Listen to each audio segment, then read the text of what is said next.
राम रावण युद्ध। भगवान श्री राम की आज्ञा से नल और नील ने समुद्र पर सुंदर सेतु की संरचना की और फिर धीरे धीरे वानरों की संपूर्ण सेना उस सेतु से समुद्र के उस पार पहुंच गई। सुग्रीव ने उस वीर वानर सेना के ठहरने की यथोचित व्यवस्था की। यह विशाल सैन्य समूह को एक महासमुद्र के समान जान पड़ता था।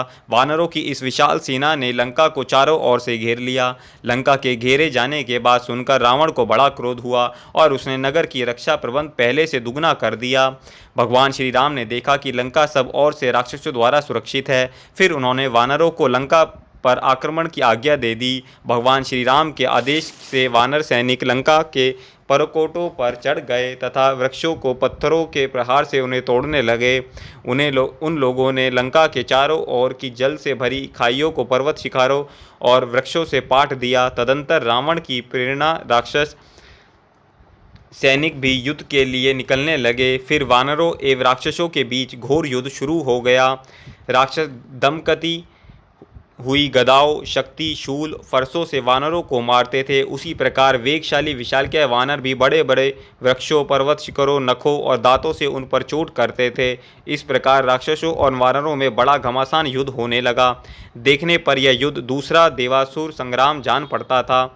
धरती रक्त और मांस की कीच से पट गई। इंद्रजीत मेघनाद ने अंगद पर गदा से प्रहार किया, किंतु बलशाली अंगद उसकी गदा को पकड़ लिया और उसी गदा से इंद्रजीत के स्वर्ण जटित रथ को सारथी और घोड़ों सहित चूर चूर कर डाला। हनुमान जी ने जम्बूमाली पर थप्पड़ का प्रहार किया और वह तत्काल यमलोक सिधार गया।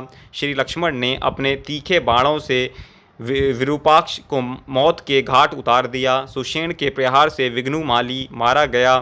भयंकर युद्ध के बाद अंत में श्री राम के हाथों महाबलशाली कुंभकर्ण तथा लक्ष्मण से युद्ध करते हुए मेघनाद भी मारा गया।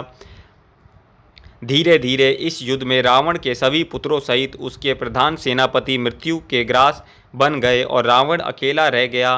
वह दुख और क्रोध से पागल हो गया। उसने सारथी को बचे हुए सैनिकों के साथ अपने रथ को युद्ध भूमि में ले चलने की आज्ञा दी। फिर वह श्री राम के निकट जाकर क्रोध से लाल आंखें किए उन पर बाणों की वृष्टि करने लगा। भगवान श्री राम भी रावण के बाणों को काटकर उस पर विषैले बाणों की झड़ी लगा दी। संपूर्ण आकाश वर्षा के मेघों के समान बाणों से ढक गया।